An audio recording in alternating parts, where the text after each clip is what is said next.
और ग्रामीणों ने काफी तलाश की, लेकिन कोई सुराग नहीं मिला। रिपोर्ट देखिए। तंत्र मंत्र के चक्कर में कन्या बलि, अंधविश्वास का काला सच। झारखंड के हजारीबाग में महापाप, 13 साल की बच्ची की हत्या, अंधविश्वास के नाम पर कन्या बलि। माँ को ममता की मूरत कहा जाता है, लेकिन हम आपको जिस माँ के बारे में बताने जा रहे हैं वो माँ नहीं, हत्यारन है। अंधविश्वास की बलि अपनी बेटे को चढ़ा दी। जी हाँ, पुलिस गिरफ्त में खड़ी और मुंह बांधे इस महिला को देखिए। इस पर अपनी बेटी की हत्या का आरोप लगा है। इस बेटी को इसने अपने कोख में 9 महीने तक पाला, 9 महीने तक रखा और उसी की बलि चढ़ा दी। चलिए आपको विस्तार पूर्वक पूरी बात बताते हैं। दरअसल झारखंड के हजारीबाग में इंसानियत को झकझोर देने वाली खबर सामने आई है, जहां पर अंधविश्वास और तंत्र मंत्र के चक्कर में एक मां ने अपनी 13 साल की नाबालिग बेटी की बलि दे दी। इस सनसनीखेज मामले का खुलासा पुलिस की एसआईटी की टीम ने किया है। पुलिस ने इस जघन्य अपराध में शामिल समेत 3 लोगों को गिरफ्तार कर लिया है। मामला विष्णुगढ़ थाना क्षेत्र के कुसुम्भा गांव का है, जहां 24 मार्च 2026 की रात मंगला जुलूस के दौरान 13 साल की अचानक लापता हो गई। तभी ये मामले की शुरुआत हुई। परिजन और ग्रामीणों ने काफी तलाश की, लेकिन उसका कोई सुराग नहीं मिला। साजिश में खुद बच्ची की मां थी शामिल।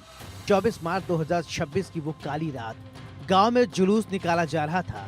बच्ची अचानक लापता हो गई। बांस की झाड़ियों में मिला शव। घटना से पूरे गांव में सनसनी। तंत्र मंत्र और झाड़ फूक सब खत्म। अगली सुबह 25 मार्च को गांव के मध्य विद्यालय के पीछे बांस की झाड़ियों में बच्ची के शव मिलने की वजह से हड़कंप मच गया, सनसनी फैल गई। मृतका की मां रेशमी देवी के बयान पर मामला दर्ज किया गया, लेकिन पुलिस को शुरू से ही घटना संदिग्ध लग रही थी। मामले की गंभीरता को देखते हुए 26 मार्च को एसआईटी का गठन किया गया। जांच के दौरान जो खुलासा हुआ उसने सभी को चौंका दिया। पुलिस के मुताबिक मृतका की मां अपने बेटे के शारीरिक और मानसिक परेशानी को लेकर चिंतित थी। इसी दौरान वो गांव की शांति देवी उर्फ भक्तिनी के संपर्क में आई, जो तंत्र मंत्र का दावा करती थी।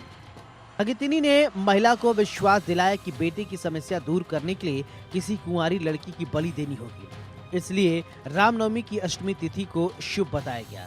योजना के तहत 24 मार्च को रात मंगला जुलूस के दौरान मां अपनी बेटी को बहला फुसलाकर भक्तिनी के घर ले गई। वहां पूजा पाठ के बाद बच्ची को बांसवाड़ी ले जाया गया, जहां पर आरोपी भीमराम और उसकी मां ने मिलकर उसका गला घोट दिया। पुलिस के अनुसार हत्या के बाद तंत्र मंत्र के नाम पर शव के साथ अमानवीय कृत्य किया गया।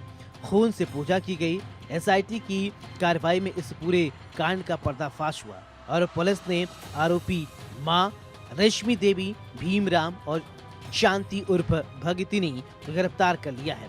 घटना ने एक बार फिर से समाज में अंधविश्वास की भयावह तस्वीर सामने रख दी है, जहां तंत्र मंत्र के नाम पर इंसानियत तक को कुर्बान कर दिया गया। ऐसे में ध्यान देना बहुत जरूरी है। किसी के चक्कर में पड़ के तंत्र मंत्र के चक्कर में न पड़े। तंत्र मंत्र के चक्कर में सिर्फ और सिर्फ नुकसान होता है। रांची से मनीष मेहता की रिपोर्ट। आगे बढ़ते बड़ी खबर, रेपिस्ट बाबा अशोक खरात पर शिकंजा कसा गया है। अशोक खरात से जुड़े 100 खातों को फ्रीज किया गया है। समता पथ संस्था के लेन देन पर गड़बड़ी की आशंका और महिला शोषण के बाद अब आर्थिक गड़बड़ियों में बड़ा खुलासा ये हुआ है। ये बड़ी खबर हम आपको बता रहे हैं। अशोक खरात को लेकर ये बड़ी कार्रवाई हुई है। समता पथ संस्था के लेन देन पर गड़बड़ी की आशंका और इसी के साथ ही महिला शोषण के बाद अब आर्थिक गड़बड़ियों में भी बड़ा खुलासा हुआ है। यानी कि एक के बाद एक खुलासे देखिए इस वक्त होते हुए नजर आ रहे हैं रेपिस्ट बाबा अशोक खरात के खिलाफ। और सिडनी पुलिस की ओर से अहिल्यानगर के राहता के समता पथ संस्था से जुड़े करीब 100 खातों के लेन देन पर रोक लगा दी गई है। और शुरुआती जांच में साल 2021 से अब तक करीब 60 करोड़ रुपए के ट्रांजैक्शन सामने आए हैं, जिससे पूरे मामले ने गंभीर मोड़ ले लिया है।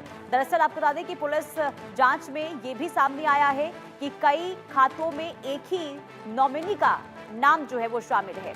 इस पूरे मामले को लेकर जैसे जैसे जांच हो रही है, कई खुलासे और इसके बाद जब ये खुलासा हुआ कि एक ही खातों कई खातों में एक ही नॉमिनी का नाम है। इसके बाद जो शक है वो और गहरा गया। इस एंगल से भी जांच तेज कर दी गई है कि क्या इन खातों का इस्तेमाल किसी संगठित आर्थिक फर्जीवाड़े के लिए किया गया है।